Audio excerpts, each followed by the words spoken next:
Good morning, good morning, good morning. Normal service has resumed. I have light. I watched back yesterday's show. I don't know how you stuck it out as long as you did. It looked bloody awful.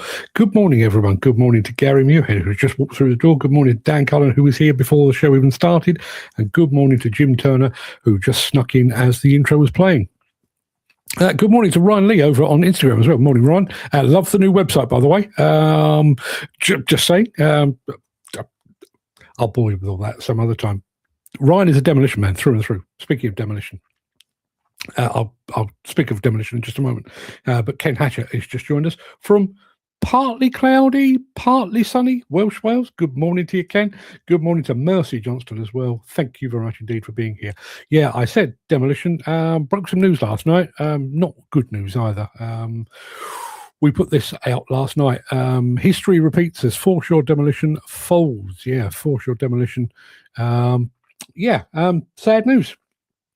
Those of you up in the northwest of England are probably well aware of foreshore demolition. They used to be water foreshore 10 years ago, almost to the day, 2016.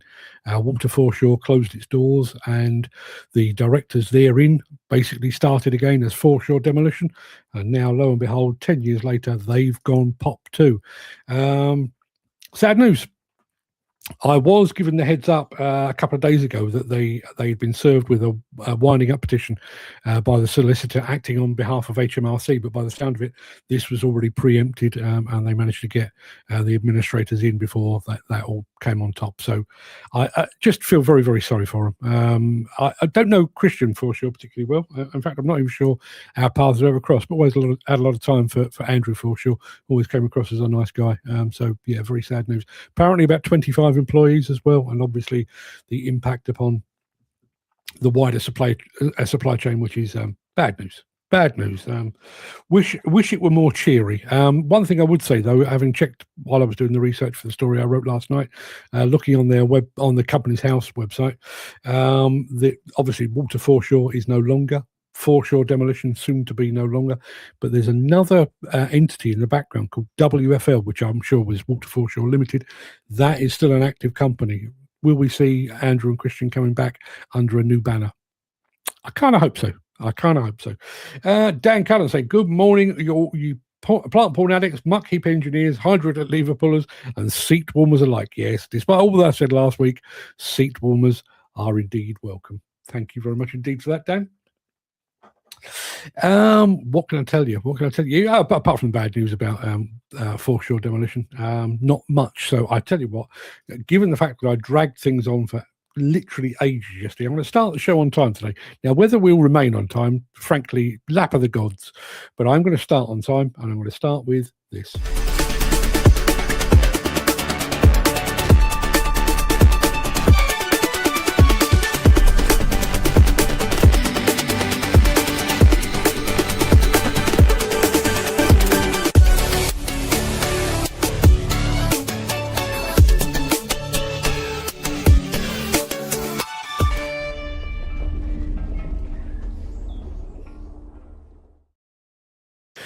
Good morning to our friend Stefan Edwards, all the way over in the Netherlands, closer to home. Mark Whiting is in the house. Good morning, Mark. Gary Muirhead says, I wonder if it was down to taken jobs at a fixed cost, or fixed price rather, with the cost of everything going up has been their downfall. Who knows?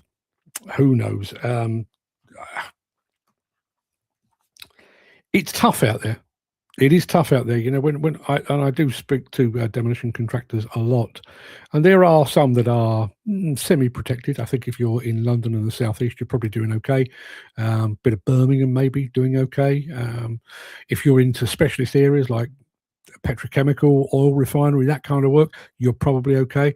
But the rest of the country, it's all a little bit sporadic. And I always go back to this. It must be, excuse me, must be about 15 years ago. There was a report published. One second. That's better. There was a report published. I think it was called the Plimsoll Report. And it suggested that something like half of all of the UK's demolition contractors were literally one bad job away from going down the toilet. There you are. we're back with that situation again. Terrible business. Companies have been cutting it to the bone so much there's no bone left. Yeah, unfortunately that is the case. Listen, I mean, I've not actually checked with anyone in the know, but the way that these things go whenever times is hard, advertising goes down. Well, certainly we're not getting as much advertising as we would like, and then over and above that, training is next to go. I don't know what is going on training wise, but I would imagine that will be the next one to feel the pinch. It is tough. Dan says, I had a conversation with a guy yesterday and he said, how do these Balfours, Kias, Taylor Wimpey get away with it? What they do to the smaller contractors? Because they are Kia, Taylor Wimpey and Balfour Beatty. They are big enough to get away with it. Jim Turner says, if the kit is owned by the other arm of the firm, they open as Foreshore Mark III by next week. Could well be. Listen, I kind of blow hot and cold on this one. Sorry, I'm just tidying up my desk. I've got bits of crap on my desk. I blow hot and cold on this. There's a bit of me that thinks that that's bang out of order. You're a limited company, you pull the plug and you pop up somewhere else in a week's time.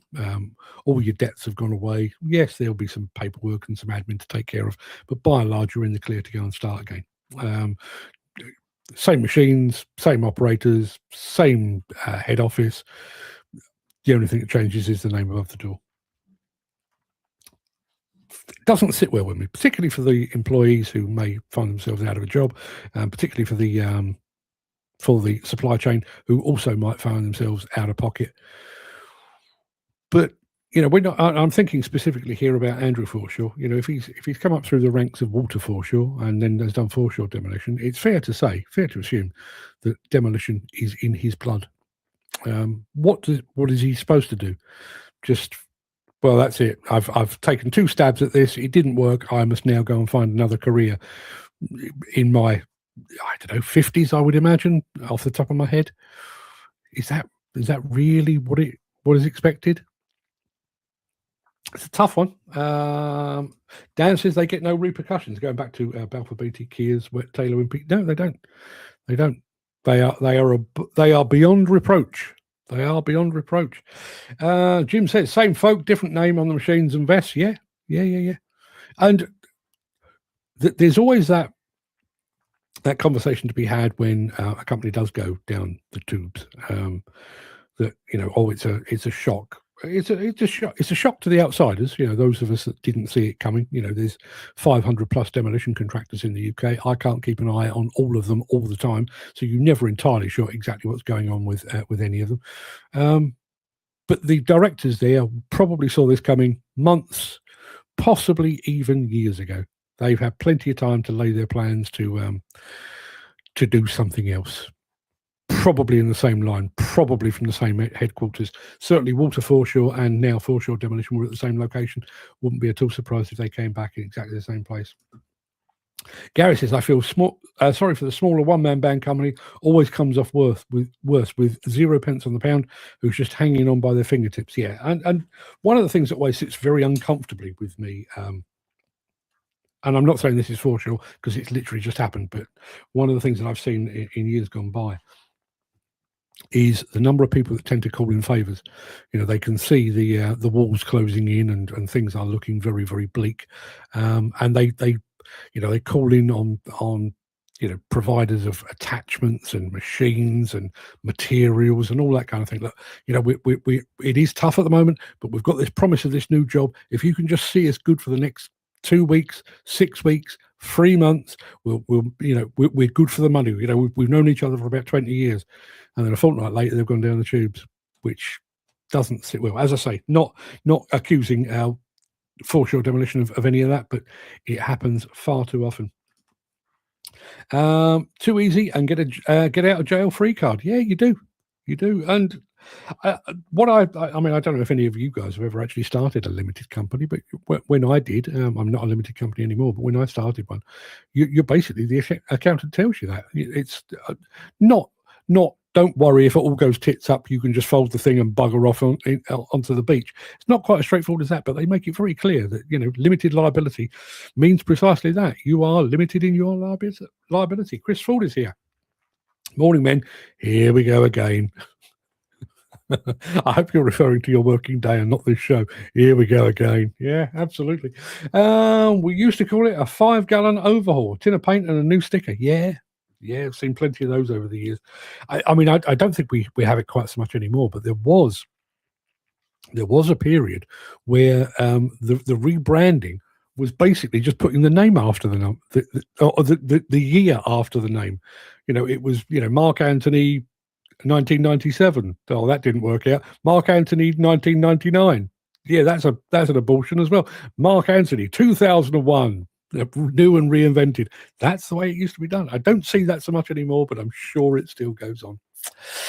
Anywho, people, it is Thursday, the 6th of August. Welcome to the Breakfast Show. I am your host, Mark Antony, the walrus of demolition, the Lord High Chancellor of live streaming, and the authentic voice of the global demolition industry. Incidentally, just going back on the whole foreshore demolition, how many of the other demolition publications will publish that? Yeah. In today's show, Shantui's unmanned mission. It's not an unmanned mission to Mars or to the moon. It's just an unmanned mission.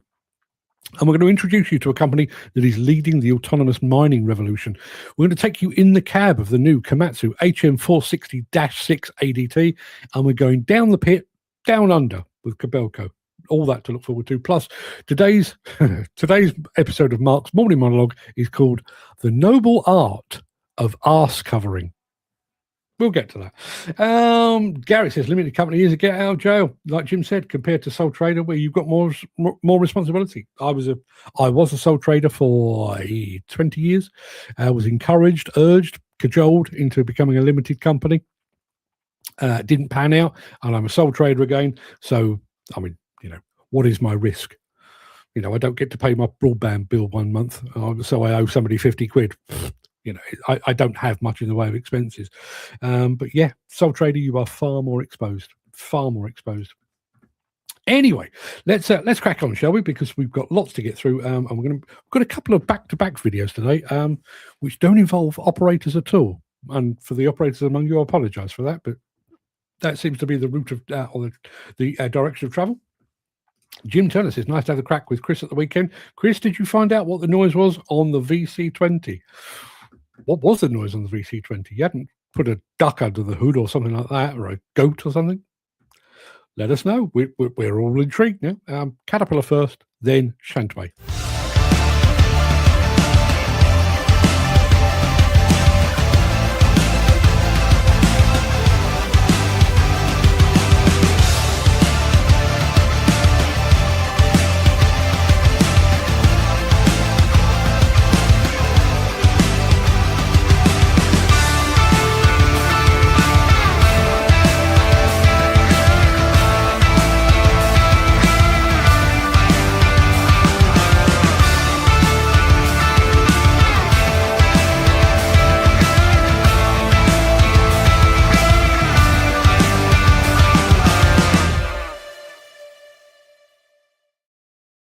I'll get on to Shantui in a second. We've had this from Dan, and I'm going to expand on this, Dan, but thank you for this. I know a man who started up a company. He got all new plant, claimed it all got stolen, and got new machinery replaced, sent the others to Ireland, where he had another company. When I was working for Plant Managers Journal back in, medieval times, I did a lot of work on plant theft. It worked in very close proximity to Kent Constabulary, talking about plant theft and all that kind of thing. And the number of stories. There was one of, those huge like road saws, tall as your house, a big, like a big angle grinder, but on wheels. You know the sort of thing I'm talking about. There was one of those working on the M25 when the M25 was being built or widened, and a low loader arrived one morning, and men in high vises and hard hats got out and backed this thing onto the low loader and drove off, and everyone was stood around. Where's that going? Then turned out it had just been stolen, literally in the middle of a day's work. because everyone was wearing hard hats and high vis, everybody just assumed, well, they seem to know what they're doing, and off it went.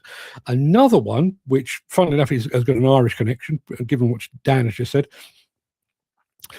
I'm fairly sure it was Kent, may have been Surrey, but one of the police forces fairly close to where I am had traced some machines that they believed had been, well, they knew the machines had been stolen, but they traced them to what they believed was their final destination, which was a farm. And they went to the farm expecting to do sort of a dawn raid, and there would be a huge array of stolen equipment. They got there, there was nothing there. Nothing there. It was weird. You know, we had all the intelligence, had all the information, could have sworn they'd be here. They had a bit of a poke around. The machines had been buried. They'd been buried. I think this was early days of trackers, and I think the idea was if we bury them for long enough, the tracker battery will expire. We can then whip it out, dump it somewhere, and we can sell the machines on. Buried the machines. Yeah, there used to be a lot of that going on before tags and gadgets came into machines. Yeah, absolutely right.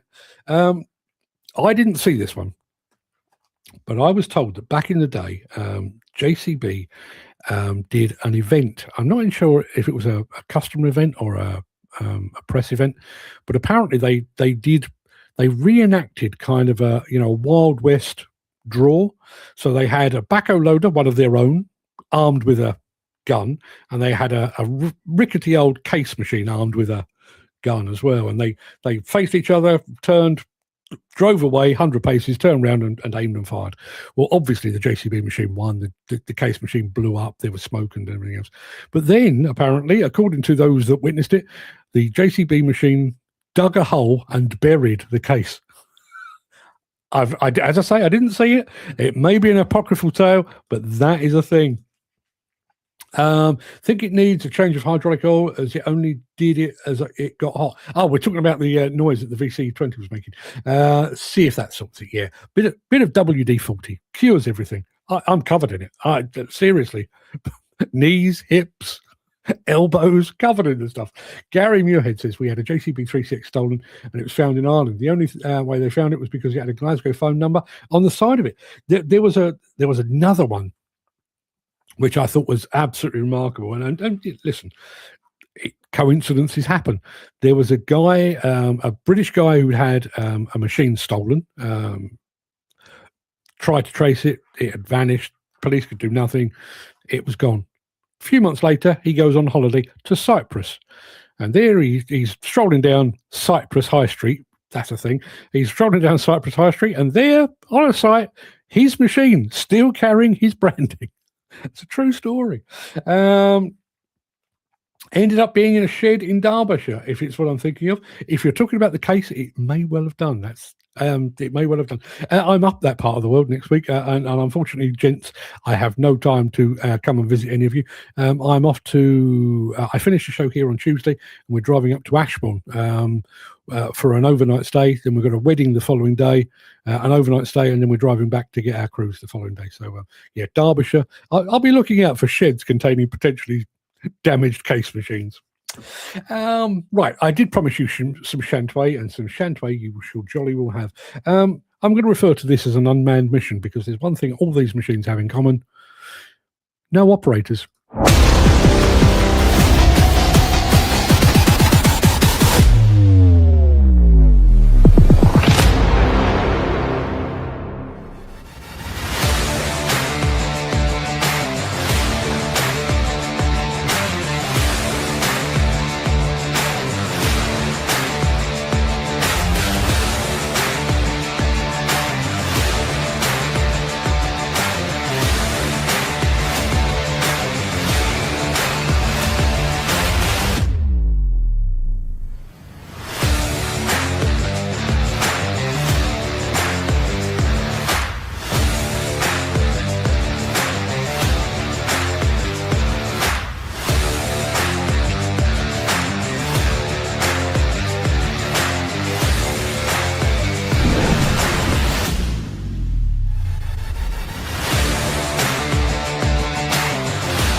Dan, I agree with you wholeheartedly. Great video, but hard to read the descriptions. There's so much going on Chinese videos. There really is. I totally agree. Chris Ford apparently wasn't talking about the damaged backhoe loader, the case backhoe loader. He was talking about the trencher. Thank you for that, Chris. Going back, I'll deal with this one first. Gary Muirhead, have you been asked to write the speech for the wedding mark? I haven't, and I'm glad I haven't. I've mentioned it before. I'm really looking forward to it, but it will be my first lesbian wedding, and I don't know where to start with a lesbian wedding speech. Are they bride and groom? Are they two brides? Do you have a father of the bride and a father of the bride? I don't know how it all pans out. I'm way out of my comfort zone, but I'm looking forward to it. Matt Sefton, morning, Matt. Thank you very much indeed for being here. He says the Diamond Heist 3CX is still at the JCB demo area. Is it really? The original machine that was stolen. Fantastic stuff. Well done, JCB, for hanging on to that. Dan says, have you seen the post I put on the group that Bull, the Indian brand, are hitting the American market with skid steers? I hadn't seen that, but the last Con Expo that I attended, which was that last year or was it earlier this year? Earlier this year. It was earlier this year. They were there in force and they were looking for dealers. So not wholly surprised, but they look good. They do look good. Going back to that, the noise on the VC, maybe condensation brought up the moisture content of the oil if it's been in a fair while, says Jim. Has anyone seen Shantui in the UK out in the wild yet? Personally, no, I haven't. Chris says, and I've got a follow up to this one, but Chris says, had a JCB stolen many years ago. Then 10 years later, I got a phone call from the police saying it had turned up somewhere. So, in the early days of the internet, when we didn't have Google, I really am that old. Before we had proper search engines, there was a lot of forums, chat forums, where you could basically ask. You weren't asking an AI or asking a search engine. You were asking other people. And I used to spend quite a lot of time on journalists' forums, batting back and forth. I was actually watching a journalist forum when 9/11 happened. That's an aside. Anyway, at the time I was working for, I was doing some freelance work for the magazine International Construction. And I'd been given the task of writing an article about floating islands in Hong Kong. For those of you who don't know, Hong Kong is it's an island. It's a fairly finite lump of land. But to extend the amount of accommodation and leisure area, they built these huge floating islands, which were basically just massive. Imagine like an oil tanker or a barge, but massive. And they had homes and hotels. They had golf courses on them. I was given the job of writing about them. So I went onto one of these journalist forums and said, does anyone know anything about floating islands in Hong Kong? And, by and large, silence came the reply. Anyway, I managed to find bits and pieces, piece the article together. It got published. I got paid. I moved on with my life. 6-8 months later, I got a message on the forum. I don't know if you're still looking into these floating islands, but I found this excellent article in a magazine called International Construction, and it was me. The article had gone all the way around the world and had come all the way back again. Let's have a look. These remote control machines, what happens if you're operating it through a monitor or TV screen and you don't pick up the warning tape or sand for an electric cable on the screen and dig right through it? Good question.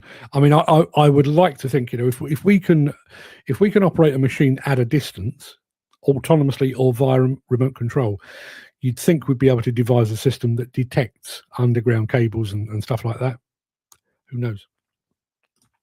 I probably will not mention that at the wedding.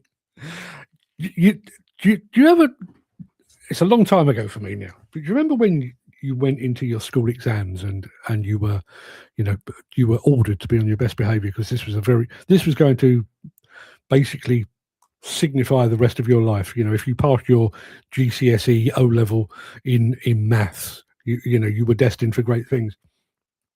And everybody took it very seriously. But all it took was for one person to do something, I don't know, drop their bag, drop a pen, fart, and the laughter you just couldn't hold it back. I am more than happy with gay people. I have no issue with them whatsoever. Lesbians, love them to death. We share a common interest. But there's a bit in the back of my brain is already saying to myself, don't say that. Oh, I don't say that.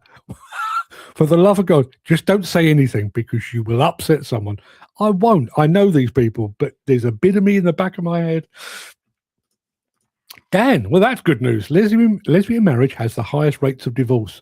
Well, think about this. This is where any female viewership that we have just disintegrates. Think about this. If you're a husband and wife, male and female, the female tends to be the sort of the naggy one. I'm speaking from experience. The female half tends to be the naggy one. If it's a lesbian marriage, you double the naggy, don't you? Sorry, ladies. I'm surprised all these Chinese manufacturers don't come together and make a one-off brand. Why would they? There's much more money to be made in competition. And there you are. That's because women are a nightmare to live with. Imagine two of them. I mean, I've got two in this house, but we do balance it out because me and Fred are here as well. But yeah, listen, ladies, I'm sorry, and if there happen to be any lesbians watching, please don't be offended because you and I do have a common interest. We think ladies are lovely. Right, let's crack on before I get myself in any more trouble. We've already done a bit of autonomy. We're doing a bit more in a second. After this. If you are enjoying this episode, please consider supporting the show. You can leave us a tip at buymeacoffee.com/demolition news. Dan, my every waking hour is that. Could you imagine being stuck between the two in an argument? Well, listen, that's my porn dream right there. But that's a story for another day. How did your son get on with his job interview? I hope he got the position. It's today. Interview is today, so we don't know. I don't think it's about 11 o'clock today, so don't know. I know by the sound of it, this is one of those. It's not a you look good, you've got the job. I think this is going to be a first and a second interview as well. So I'm keeping my fingers crossed while I'm cruising around the med. Anyway, autonomous mining equipment with Econ. Mining is a demanding industry. Heightened awareness of environmental impacts places increasingly difficult demands on mine operators. Delivering low-cost products amid unprecedented demand for critical minerals requires more effective solutions. Econ mining technology offers proven open-pit autonomous haulage and decarbonization options. Our autonomous mining solution, Orchestra, delivers safe, optimized mine production. State-of-the-art perception systems enable obstacle avoidance and vehicle interactions, even in highly congested situations. Robust localization solutions ensure reliable operations in GPS-denied environments. Orchestra's unique distributed architecture adjusts to mine-specific requirements, offering effortless operations in challenging conditions. With reduced complexity and smart solutions, Orchestra delivers the most effective and adaptable autonomous mining solutions, supporting net zero objectives.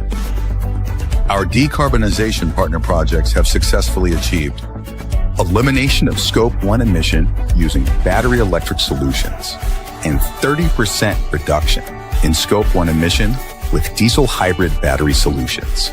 With OEM integrated and innovative retrofit options, Orchestra can deploy into your new and existing fleets today. Econ mining technology, driving autonomy for better mining today.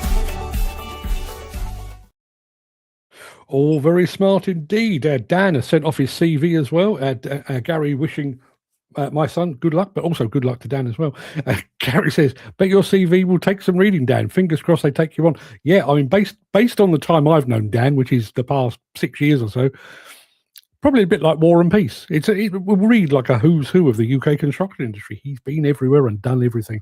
Good luck, Dan. I have my fingers crossed for you, which makes typing difficult, but I'm willing to make the sacrifice. Now, we've shown you two machines or two sets of machines that require no operators. The next one requires an operator, and we're actually going to look at it from the operator's perspective. So we'll be back in a moment after this. Since the finance bill came into effect in April, the construction industry has seen a surge of fuel thefts. The rising cost of living has placed an additional risk of theft by employees and contractors, as well as opportunistic thieves. By using diesel dye and placing warnings of its use, you are sending a clear message that this is your fuel.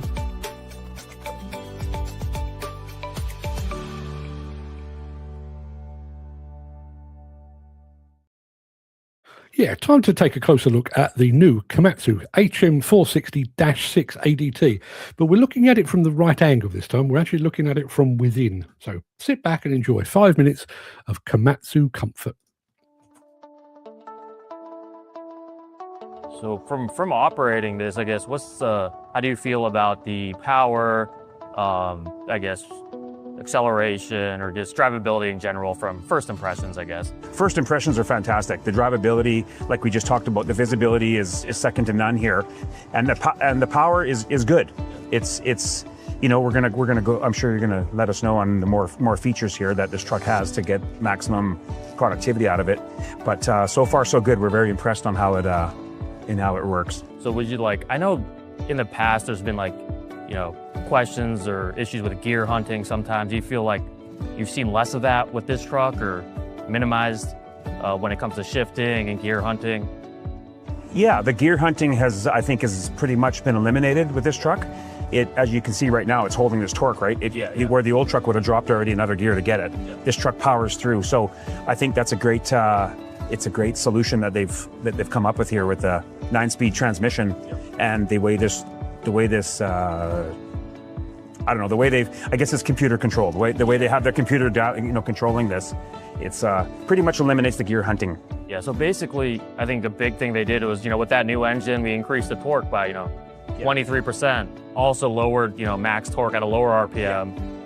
With the 9-speed paired with that, you're now shifting your gear, your RPM drop is a lot less. Correct. So it should feel a pull as you're shifting, right? Do you feel that? You feel the torque rather than it just constantly up and down. Up and down. Big RPM, low RPM, Yeah, and I think that's good for operators, just feel that power as they're... Yeah. So now you're downshifting, or upshifting, but you still have that pull because you're in that torque band. 100%. On this new truck now, we're able just to put it into neutral, hold the brake, and now the brake is set. Yes. In the older trucks, you have to grab the retarder right now, and I'd have the retarder on for my park brake. I'd shift into neutral, put the retarder on, and that would hold me. Now, and to go, I'd have to take off the retarder, reach up to put it into gear, whereas now we just put it into neutral while holding the foot pedal, releasing it, and your brakes are on. Yeah, so that simplified the process, it seems like. I think that'd be good for all operators. Just yeah. Think less, 100%, know that, machine's working for them. When we'd like to go now, we'll just put it in drive, as you'll see in a minute here, and we're off to the races. Yep. Those little things mean a lot. It may not seem, when you tell somebody that, they go, oh, that sounds a little bit, kind of here and there. But for an operator, we're doing this all day long. Those little tiny creature comfort things make the difference. All right, here we go. So now I'm going to put it into drive, and away we go. Everything's good to go. So now we'll really see how the cruise control operates here and keeps us going at maximum, efficiency here. So we're going to head down this hill here, and this is the speed what we would travel at normal. But I would just let my foot off the gas now, and it's going to keep us the retarder kicks in, and it'll keep us at 33 kilometers an hour. Yep. And what does this do, I guess, from an operational standpoint? Do you think this helps with safety driving? Is this easier, less movement, I guess? It's less movement. So on a conventional truck, the other trucks we have, you're on the hand retarder all the time. So now I'm maybe going a little bit slow. So I'm constantly adjusting it. Yeah. Where this one here, we let it run here, and we'll be. It keeps us at 33. Whatever we have it set for, it'll keep us at that speed now. Yep. And it's just like your car. If you want to let it go a little faster, you just put your foot on the gas, and away we go. Yep. And it'll go back down once you're off the gas. Correct. I let it go. It'll bring me down to 33 kilometers an hour. It'll bring you back down to your set speed, right? Correct. So that you don't even have to set it again. Don't set it again. Yep. So get it where you're happy. If conditions change, feel free to just touch the button up or down. It's right on your right hand here. You can flick the switch, and you can go up and down 1 kilometer at a time. So now we can go, the next nice feature about this truck that you asked previously was this auto dump. Yep. So with this camera now, you can see in our jaw that the situation that we're in now, I watch this jaw, the feeder here, Yep. and when it gets low enough, I'll wait so it doesn't overfill it. But now, we can go now, but now, by one touch, the engine will rev up and the box goes up. And before, right, to get that rev up, what would you have to do? Well, before in the older trucks, you'd put it in neutral, put your park brake on, and you'd have to put your accelerator to the pedal and then lift the box. Hydraulics. Correct. Yep. So this is just a one-touch thing now, which And it'll speed the hydraulics up for you and correct. Yep. Without you actually hitting the accelerator. That's Yep. right. That's right.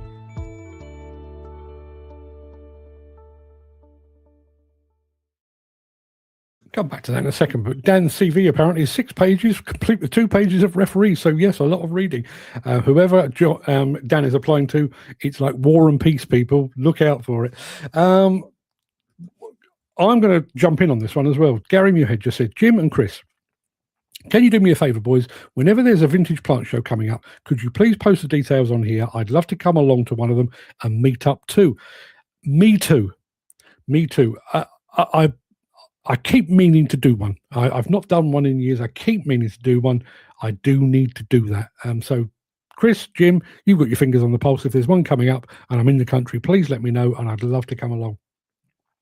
Now, this one, Dan says, when an operator sits in the seatbelt, I do wonder why they don't have a sensor. So if the operator's not wearing the seatbelt, the machine won't work. I think that exists, but you know perfectly well what the workaround on that is. You do the seatbelt up and then you sit on it. Quite why operators look for workarounds rather than just accepting that this is the safe way to operate. I've no idea. And I don't know about you guys. If I get in a car and don't have a seatbelt on, I feel naked. It feels weird. Why is it such an issue with a machine? I don't get it. Dan is looking for car-style seatbelts on machines. Gary comes back with, see, good manufacturers are starting to fit a 3-point seatbelt like you've got in your car. It's coming, Dan. It's coming. Gary says, I see a lot of manufacturers of... Oh, no, that posted twice for some reason. And Dan as well. See, we've been talking about doing something with JCB, meeting up at JCB, which I would still love to do. But if we've got a vintage plant fair coming up and we could get everybody in the same place at the same time, I think we could have a proper old chinwag. So, Jim, Chris, it's on you guys. Keep your eyes peeled, would you? One more film. We're going down under with Kobelco after this.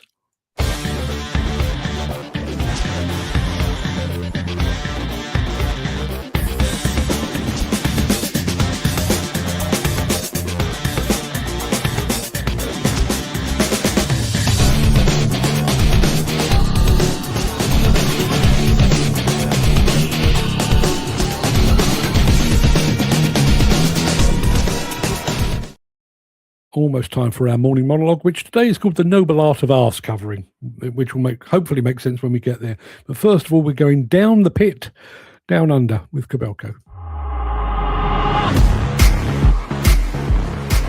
I'm David Dixon. I'm the Managing Director of Dixon Quarry Group. We are a sand quarry predominantly and moving into more sandstone these days. We're a family-owned company established since 1955, supplying the building and construction industry throughout Sydney. Being a family business, I got control of the business in 1999. My father was the previous Managing Director.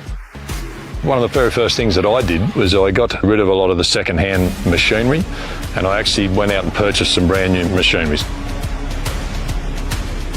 My history with Dixon's now probably goes back about 7 years ago. Dave was starting to kick on a bit here with the business. It was starting to grow. The one thing our machines do pretty well is they can run these big saws and soak up the heat and run reliably. We've tried a lot of different types of machines. We came across Kobelco, and now we've got 11 to the fleet, so we find that they are just very cost effective. When you purchase a 38 tonner, they're a 38 ton machine, they're not a 35 with counterweights. They've got a large footprint, so they're very stable when we're putting out our saws, and we need the stability to meet our accuracy levels.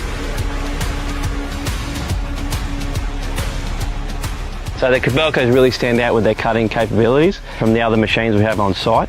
They continue to hold the pressures and flows to the saws compared to the other machines, and Kobelco really have set up their pump so any operator can get in and it's all the same to every operator, which makes it really easy to teach and keep performing with the machines. The one thing I've learned over the years of selling Kobelcos is that we don't have inherent problems in the machines. They're built well, they're built in Japan for long-term use with many hours on them in harsh conditions. So that's the key with Kobelcos, they are long-life machines.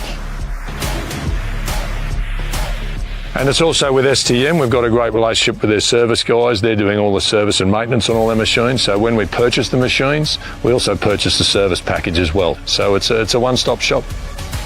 I'm absolutely amazed at the progress they have made here in even the last 2 years.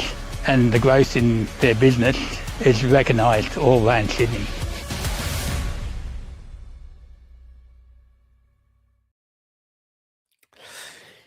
Dan says, some outfit and those saws. Wow, I've never seen anything quite like that. Absolutely fantastic stuff.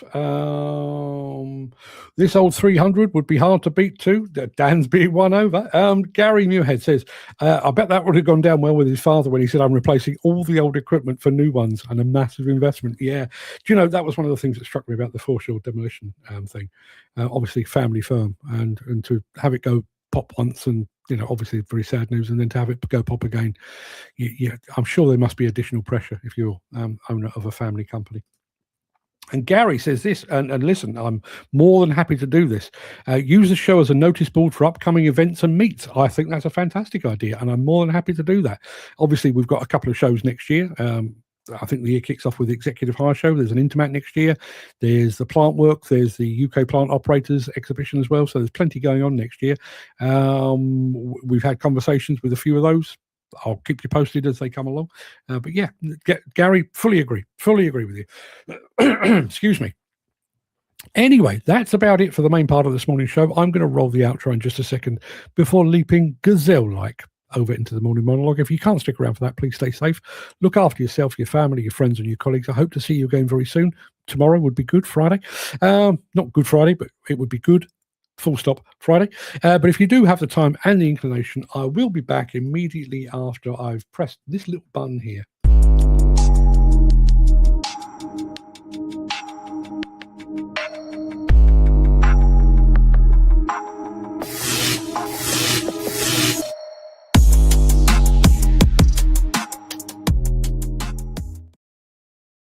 As an industry, we like to project an image of straight-talking, hard-headed realists who tear down multi-storey structures and reshape town centres. But a staggering amount of modern site life is spent doing something entirely different, covering our arse. We've spent decades building a massive administrative fortress, brick by compliance brick, designed almost entirely to ensure that when a project goes sideways, which inevitably they do, the paper trail points somewhere, anywhere else. Take the modern procurement process. Before a single boot sets foot on site, contractors are put through the ringer of the pre-qualification questionnaire and preferred bidder lists. On paper, it filters out the cowboys. In practice, it simply rewards whichever firm employs the best bid writing team, the ones who know precisely which corporate buzzwords to employ. The contractor who spent 40 years mastering high-reach demolition gets passed over for a corporate outfit with an impressive ring binder and a dedicated compliance officer. And once the contract is signed, the real theatre begins with risk assessments and method statements. Theoretically, RAMs represent a thoughtful, practical blueprint for working safely. The reality on the ground is rather different. They are 50-page legal indemnities drafted in an air-conditioned office far away from the site and the guys in the steel toe-cap boots. Those guys in the steel toe-cap boots get told to sign on the line so the main contractor can prove to their insurer that the worker was properly informed. The daily ritual of the toolbox talk suffers from the exact same logic.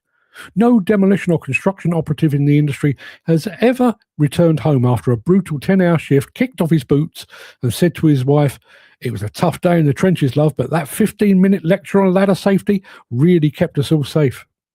They exist purely to push liability further down the chain of command. If an operative slips, management doesn't look hard at the working conditions.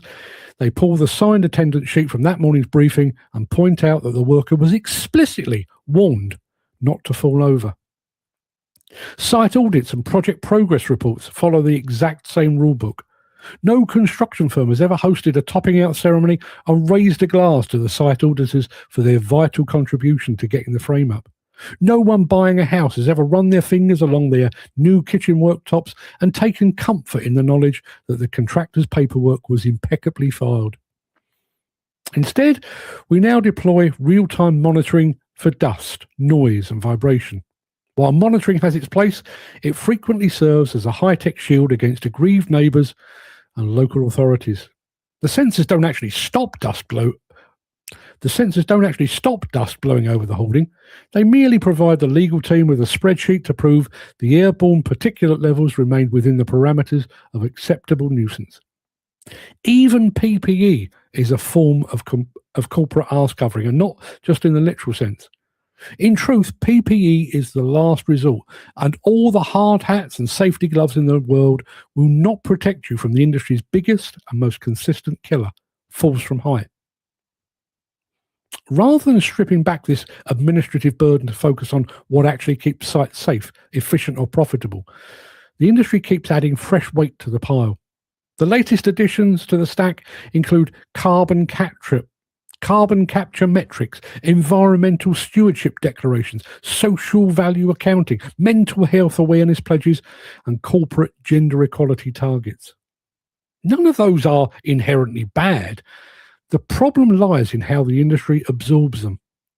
Rather than driving genuine structural change, they get swallowed by the cover your arse machine, digested and spat back out as another series of forms to complete, policies to sign, and audits to pass. Mental health support becomes a poster in a site canteen detailing a helpline number, allowing management to check the box for worker well-being while ignoring the grueling shift patterns that drive burnout in the first place. Social value becomes a calculated metric designed to win the next tender, rather than a meaningful investment in the local community. The net result of all this self-preservation is an industry that moves slower, costs more, and frustrates the people who actually know how to build and demolish things. Site managers spend up to 60% of their working day staring at screens, managing audits, and updating stakeholder software instead of managing the physical site. Some suggest that they spend so much time reporting on site safety that they have no time left to actually monitor it. Operatives are so overburdened with compliance sign-offs that the actual hazards on site risk becoming background noise buried beneath a mountain of paper. We've mistaken the documentation of work for the work itself. But that's okay. The industry can't be criticised for that, because somewhere in the archives there will be a document signed in triplicate that ensures that everyone's arse is properly covered. The noble art of arse-covering. That's where we are today, people. That is the industry, what we have created. Don't it make you proud? Dan says, well, God, Swindon Town needs a regeneration. It's an awful town, unbelievable. Is it still mainly roundabouts? I've not been to Swindon for a while, but I know I went to Swindon once. I went to Swindon one day for a year, and it was all roundabout. There was a roundabout that I remember distinctly. It was, I think, 5, possibly 6 mini roundabouts around a big roundabout. I would imagine it probably looked fantastic from space. You know, if you were to look down upon it, it was probably like, what was that? Spirograph, something you drew with a spirograph as a kid, circles within circles. I'm sure it looks fantastic. What a bloody nightmare. Who thought that was a good idea? Swindon, yes. Who wants to go to Swindon? Well, people that live in Swindon, I would imagine. Think about the paperwork that you have to go through. Have you ever come out of a toolbox talk and thought, wow, I am definitely safer as a result of that. Have you ever been to a pre-start briefing and thought, wow, I'm fully protected, I am now invincible? Have you ever put on a hard hat, pair of boots and sight gloves and thought, wow, basically I am now Superman. Nothing can possibly harm me because I am wearing the right clothing. Nope, none of that is real. It's all an arse covering. And think about the way that it's presented. You must attend these site briefings. Why? So that somebody can say he attended, and if something's gone wrong, we can point to that and say, well, it's not our fault. Clearly, we told him on Thursday, the 6th of August at 9:30 in the morning, we specifically told that man not to fall down. And what does he do? He ignores our advice and he falls down. Yeah. I come out of a lot of toolbox talks when nobody listens to them. Yeah, very true. I've been in a few of those. Hemel Hempstead has a big roundabout like that too. It does. Not a million miles from the old headquarters of the NFDC, actually. Going round in circles. Oddly appropriate. Thanks for that, Jim. You served it and I smashed it back. Fantastic. Thank you for that. Apparently, Swindon is dilapidated buildings full of junkies dealing on the street. I probably won't be going there on holiday then. It sounds lovely. I'm sure there are good parts. I mean, I don't know what those good parts are, but I'm sure there must be good parts. One of the things I've always quite fancied doing, I know we were talking about cruises yesterday. I've always quite fancied doing a river cruise where you get to see like the back of a city, if you know what I mean. Like if you go to Paris, for example, you go to Paris and you Arc de Triomphe, the Eiffel Tower, Notre Dame Cathedral, and all of the good things that you can do there. If you actually take a boat up the Seine, you can see it from the other side. I bet it's not quite as glamorous from there. I remember doing that. We did a trip just before I got married, so it would have been late 1989. We went to New Orleans for Christmas and the New Year, and we took one of those paddle steamers. The traditional Mississippi paddle steamers. We went, and you go along the waterfront in New Orleans itself, and yes, there's a lot of high rises, but you can really see sort of the Cajun beginnings and some proper old style colonial houses and that kind of thing. But you go a little bit further down the river and it's all timber yards, and you stood there, the romance of the Mississippi and the traditions and the history of New Orleans, and it's like a shithole down here. It's weird. Apparently the one in Hemel Hempstead is called the Magic Roundabout. Is it really? They are clearly big on sarcasm in Hemel Hempstead. When the NFDC moved to their last location, not the current one, but the last location, they were at the back end of an industrial estate right by that Magic Roundabout. And it was, you drive in and there was a car breakers to begin with, and there's a few fairly crappy looking offices. Right down the very end, which is where the NFDC was located, but that industrial estate was called, with seemingly no sense of irony, it's called Paradise. It was either ironic or it was named by somebody that had no understanding of what the word paradise actually meant, because it was pretty bleeding far from paradise. But yeah. That being said, there's some lovely canals that flow through Hemel Hempstead, and I'd really quite like to go fishing there. I would. I'd probably be watching my back because, but yeah, I'd like to do a bit of that. Anyway, people, that's pretty much it for today's show. Got one more for you this week, which is tomorrow.